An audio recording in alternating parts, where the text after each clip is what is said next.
Bismillahir Rahmanir Rahim. Alhamdulillahi Rabbil Alameen. Wassalatu wassalam wa ala Rasulillah. Amma ba'd. Just want to take a few brief moments to discuss how to deal with suspected race soldiers or white supremacists who are in disguise of police officers. This is going to be according to Neely Fuller. This is from his book, The United Independent Compensatory Code System of Concept, a compensatory counter-racist code. And he delves into the 9 areas of activity. Well, I'm going to be dealing with the issue of law. But I was going over this book again and decided to just briefly talk about this particular issue of what to do when a person of color is apprehended, for lack of better words, by the police officers. So Neely Fuller, he says, according to compensatory counter-racist logic, it is impossible for a white supremacist to be a police officer, or for a police officer to be a white supremacist. The correct term for a law enforcement officer who practices white supremacy or racism is a suspected race soldier, right? Or suspected racist, or suspected white supremacist. So he goes on to say, police do not commit brutality. Incorrect law enforcement officers do not commit brutality. They do commit. Incorrect law enforcement officers do commit brutality, wherein law enforcement don't. An incorrect law enforcement officer is any person who speaks or acts in such a manner that produces or maintains non-justice. That is, non-balance between people, right? So this is his definition in the book of what a police officer is and isn't, and what an incorrect police officer is or isn't, right?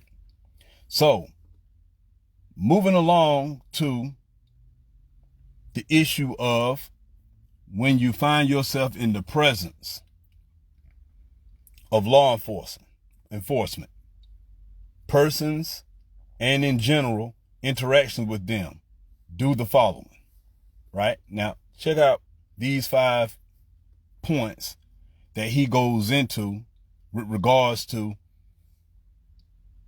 how you deal with law enforcement officials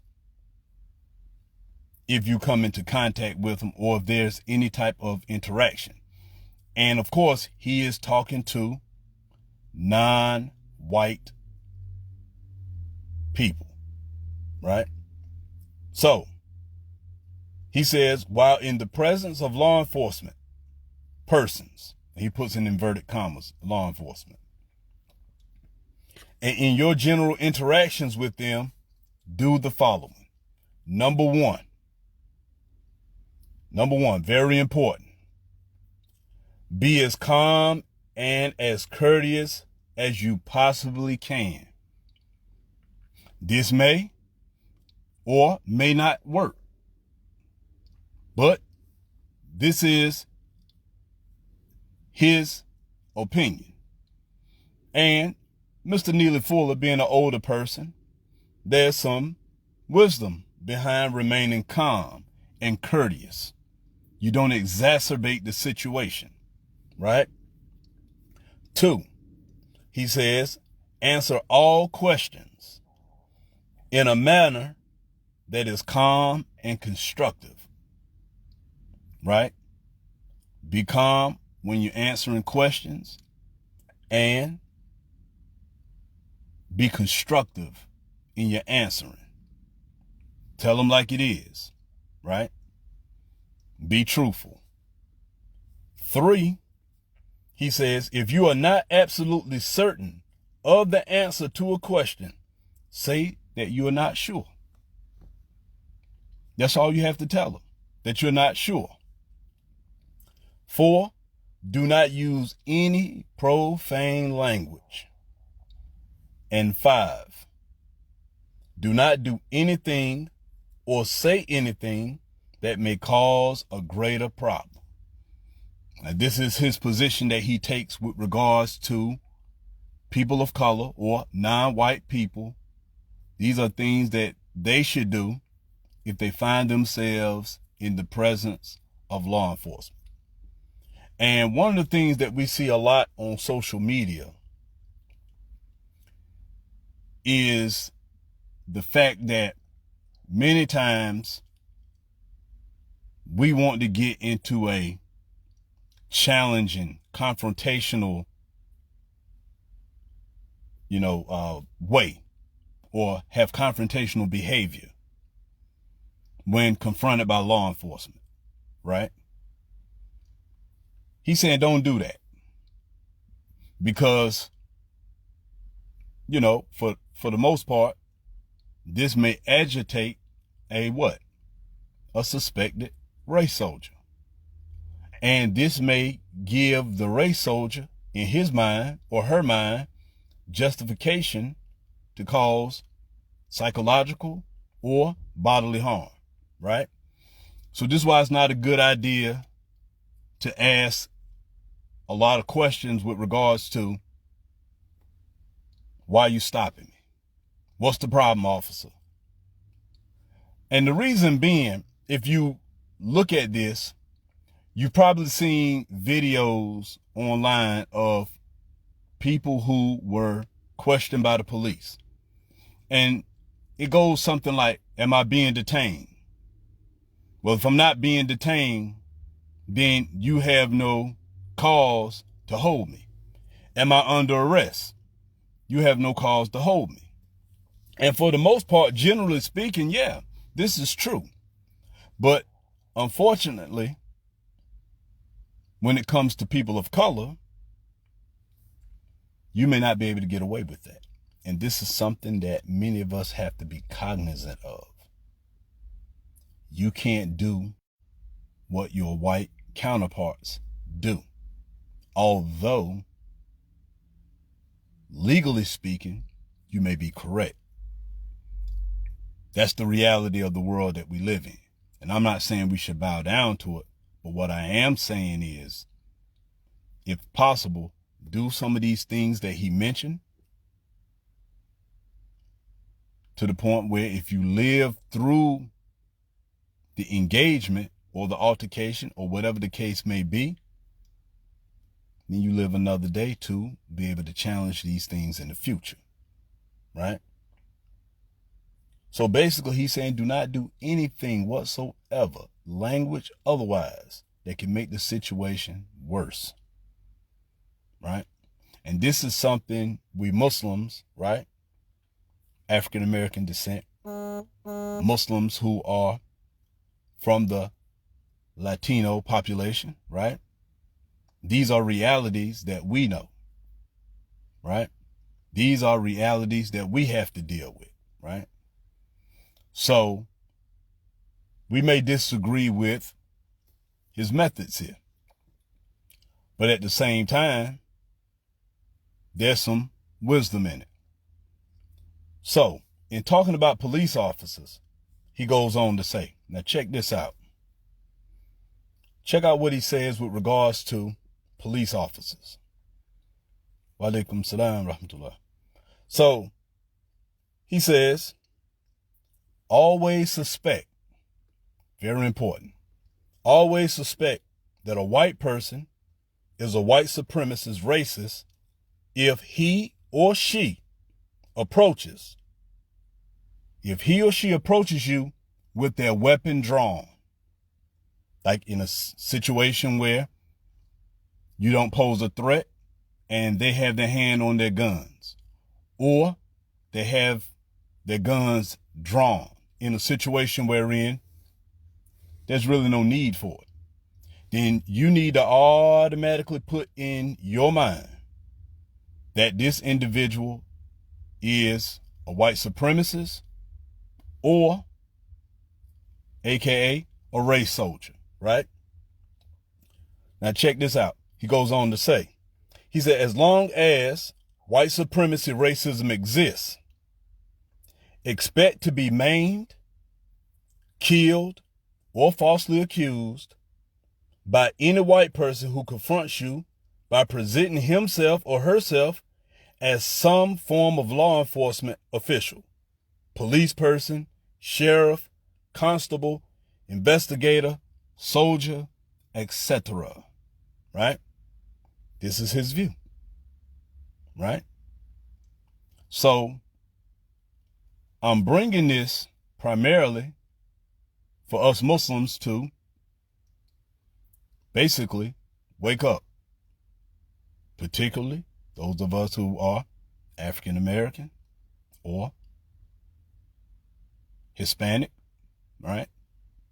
Whether you be brown or Afro-Latino, whatever the case may be, whatever you call yourself. If you are a person of color, then it may be in your best interest to check out what Mr. Neely Fuller says about dealing with law enforcement when you come in contact. Because unfortunately, one of the problems that I see, and many have spoke on it, that when we take our Shahada, we accept Islam, we have the propensity to think that the Shahada is going to prevent issues of white supremacy from affecting us. Some of us, by our actions, right? We think because we may wear a thobe or a Kurdish shirt or shalwar kameez, whatever the case may be, gutra, right? Izar, all these things, and all these things are fine. Nothing wrong with that. Nothing wrong with having a Islamic identity. Nothing wrong with looking like a Muslim, right? And there's some fiqh with regards that we're not going to get into the issues of fiqh regarding that and the issues of wala wal bara. We're not going to get into that. The point that I'm making is, despite all of these things, none of this negates the reality that you may be apprehended by race soldiers within police departments or sheriff departments. This doesn't negate that reality. And so I just wanted to share some of these points that Mr. Neely Fuller brings out. So he goes on. He says, explanation. He says, there are many white people who identify themselves as officers of the law and who believe in racism, white supremacy. There are many white people who have death-making weapons, who have the correct intentions. There are many who do not. This is a reality, right? He's making it clear here. He's not saying all white officers are suspected white supremacists. He makes it clear that there are some that have correct intentions and there are those who don't, right? But you need to keep these in mind when you come into close proximity to these individuals. He says, if a white person says that he or she is a police officer, but speaks or acts in a manner that indicates that he or she is not a police officer, but a white supremacist or racist, consider him or her a suspected race soldier, right? Or a suspected white supremacist who pretends to be a police officer. Because if you remember, or those of you who just joined, when you listen to this talk again after it ends, in the beginning, he says what? A police officer does not commit brutality. They don't. And he says an incorrect police officer does commit brutality. So he gets into the issue of correct officer and an incorrect officer, right? So he says, if a non-white person says that he or she is a police officer, now, non-white is the terminology he likes to use, meaning a person of color, African American, Hispanic, Native American, Catholic, like this, right? If a non-white person says that he or she is a police officer, but speaks or acts in a manner that indicates that he or she is not a police officer, but a person who is using force to help a suspected race soldier to enforce the practice of white supremacy or racism, it is correct to use the term victim of white supremacy, right? This person is a victim if he upholds racist white supremacy ways with the use of force, especially on people that look like himself or herself, right? So he said he said victim of white supremacy to apply to the non-white person. The term law and order has been used by the white supremacist racists in a manner that helps to disguise the action or practice of white supremacy racism, right? So I just wanted to share, because I was going back over this book, and I just wanted to share some of his views on what to do when confronted or apprehended, or when you're in close proximity to a police officer who behaves in a way that clearly shows that they have some racist tendencies, right? And lastly, I will read his last part. He says, if you are confronted by a suspected race soldier pretending to be a police officer, immediately go into danger mode. Regard yourself as being captured and a completely helpless prisoner of war. Why? Because you really have no authority. And I mentioned earlier, wherein you have some people who made videos, especially European Americans, that make videos on how to deal with the police when they falsely stop or falsely apprehend anyone, right? The problem with these type of videos is that it works for the European American, but the reality is it doesn't work for the African American or the Hispanic, right? It doesn't work. And you may find yourself beaten or killed trying to exercise that so-called right. So again, when they pull you over, show them your license, registration, comply, ask questions, right? Do it in a calm manner, answer their questions constructively, right? Don't come with the attitude, man, what you want? Or, officer, why you stopping? What's the purpose for you stopping me here? Hear what they got to say. Be nice. Many of us don't want to do that. I get it. But I have the propensity to agree with Mr. Neely Fuller here. Why? Because the situation can escalate quickly for us. You don't have the same rights. This is a reality. And in this issue, with regards to being able to exercise your right of not being detained by police officers, if you read the book, New Jim Crow, right? Michelle Alexander, right? She mentions this issue about, the police officers detaining people. For example, they stop you and they ask, can I search the car? You're like, no. And for real, that's your right, because they have to have a warrant. But what would they do? What would they do? They'll detain you. Yeah, am I under arrest? No. Okay, then I'm out. You try it. You try it, and you're a person of color. Try that and see how that works out for you. So it's best to comply. And if they apprehend you, like what he said here, consider yourself captured, prisoner of war, or whatever. Because why?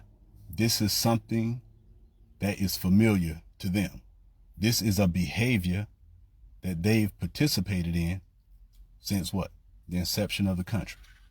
When you talk about runaway slaves, all the way until what? Law enforcement. These are realities, right?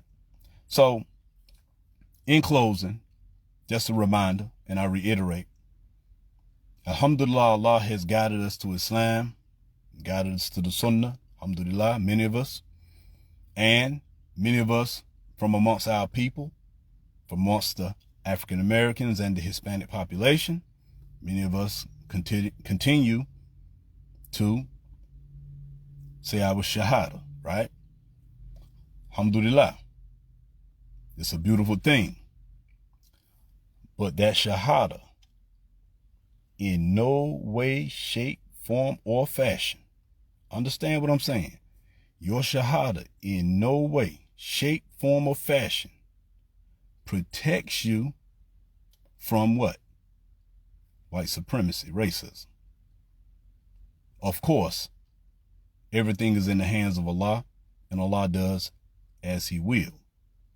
But at the same time, who from amongst us can guarantee that Allah won't test us with the same issues that's going on within the African American community, within the Hispanic community here in America? Who's to say that Allah won't test the believers with the same issue? And don't forget, out of all the people who were shot and killed,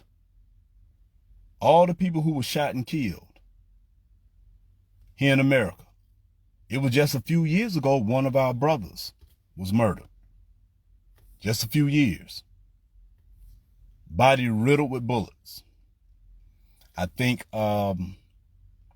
Zaid Shakir, I think he was one of the people who performed the janazah, I believe. My memory serves me correctly. I don't remember the brother's name. But he had, I think, like 3 children. The point is, though, is that he was a victim. He became a victim of race soldiers. And so this is what I want to present with regards to how to deal with race soldiers if you come into contact or close proximity to them, or if you are detained or apprehended or what have you, how you should be. It's hard to remain calm because 1,000 things are running through your mind. But if you can take the opportunity to think, then it will be better for you. Despite them doing things from a psychological standpoint to get you riled up, to cause you to make a move. And we had this situation here in North Carolina with the killing of the guy in Elizabeth City, right? They said the police were justified because he drove his car into the police officers. He almost hit one. So it was like a technicality because they said that the car became a deadly weapon. But when you look at the video, you had like 8 officers screaming different things. Show me your hands. Put your hands up. Show me your hands. And they was yelling different things. Guns drawn. So guess what he did? He panicked. And he backed up, trying to get away. Realized I came back up to get away. So let me turn to try to get away from him. But one officer moved out the way quickly. Right? One officer moved out the way quickly to avoid getting hit. And that was the justification to unload. That was the justification to unload on them. So I'm saying this because there's a certain type of tactic that many of the officers use to to get you to react. For example, a tactic that many of them like to use is to encroach on your personal space, right? They encroach on your personal space. In the United States of America, a person's personal space is, from a cultural standpoint, an arm's length, right? One arm's length. Anything closer than that arm's length, we get a little uncomfortable. We may back up to put distance between us and the person that's getting too close. Or we may what? Unconsciously put out our hand to keep that person what? At bay, or from what? Encroaching our personal space. But if the person is a police officer and you put your hand out, guess what they're going to get you with? Assault, right? It's these psychological games that they play, and these psychological games that they utilize in the different tactics of policing, which, if you're not aware of them, then you'll become a victim, right? You'll become a victim. And this is what happened to the gentleman here in North Carolina in the town of Elizabeth City. You know, he panicked. You know, so many officers had guns pointed at him. He panicked. And he only had moments.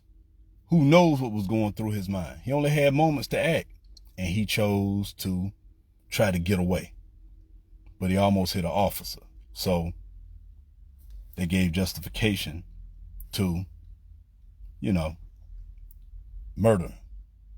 So again, I'm mentioning this because, like I said, I can't help but reiterate it enough that we have to be cognizant of these realities. We have to be cognizant of these realities because it can happen to Muslims.